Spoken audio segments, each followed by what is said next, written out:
ছোটবেলায় না আমি মেলায় যেতে একদমই পছন্দ করতাম না, কিন্তু দিন দিন যত বড় হচ্ছি এখন মেলায় যেতে আমার খুবই ভালো লাগে। তার পিছনেও যদিও একটা কারণ আছে, কারণটা হলো কি আমার ঘর সাজানোর জিনিস কিনতে খুবই ভালো লাগে। আর মেলায় গেলে না খুব সুন্দর সুন্দর কিউট কিউট জিনিস পাওয়া যায়। তো যাই হোক, গিয়েই কিন্তু আমি ফার্স্টে কিনে নিয়েছি 1 ডজন চুড়ি। এই কালারটা অনেকদিন থেকেই খুঁজছিলাম, তো পেয়ে গেলাম, তো ভাবলাম নিয়েই নিই। আর আমরা যেহেতু রথের পরের দিন মানে কালকে গিয়েছিলাম, তার জন্য দেখো মেলায় কিন্তু কোনো ভিড়ই ছিল না, প্রত্যেকটা দোকান একদমই ফাঁকা ছিল। আর এদিকে ফোনের কভারের দোকান দেখে আমার বুনু তো একদম ঝাঁপিয়ে পড়েছে, ও এখন কভার কিনবে। তো অনেক খোঁজাখুঁজির পরেও ফাইনালি ওর একটা কভারও পছন্দ হয়নি। যাই হোক, সেই কভারের দোকান থেকে বেরিয়ে দেখি উনি এইভাবে বাঁশের মধ্যে ঝুলছে। তো সেখান থেকে আমার বুনু আমাকে টানতে টানতে নিয়ে গেল এই গাড়ির দোকানে। ওর নাকি এখন এই গাড়িটা লাগবে। কোনো মতে ওকে ভুলিয়ে ভালিয়ে এই সবজির দোকানে আমি ওকে নিয়ে এসেছি। আর এদিকে সবজিগুলো দেখো এতটা রিয়েলিস্টিক লাগছে দেখতে, মনে হচ্ছে জ্যান্ত সমস্ত সবজি যেন এখানে দোকানে সাজিয়ে রেখেছে। প্রত্যেকটা সবজি, এই রসুন, ডিম, এগুলো তো দেখো মনে হচ্ছে একদমই আসল। এগুলো দিয়ে কাউকে বোকা বানানো যাবে।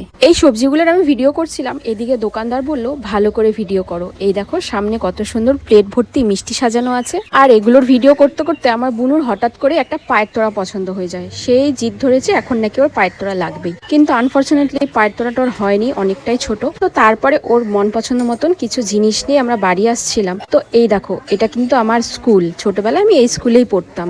এই মাঠেই মেলাটা হয়েছিল, তাই তোমাদেরকে একটু আমার স্কুলটাও দেখিয়ে নিলাম। কিছু জিনিস কেনাকাটি করে আমার যেহেতু শনিবার নিরামিষ ছিল, বুনু চাট খেতে খেতে চলে আসি বাড়ি। আজকে টাটা, দেখা হচ্ছে নেক্সট একটা ভিডিওতে। ভিডিওটা ভালো লাগলে অবশ্যই একটি লাইক করে দিও।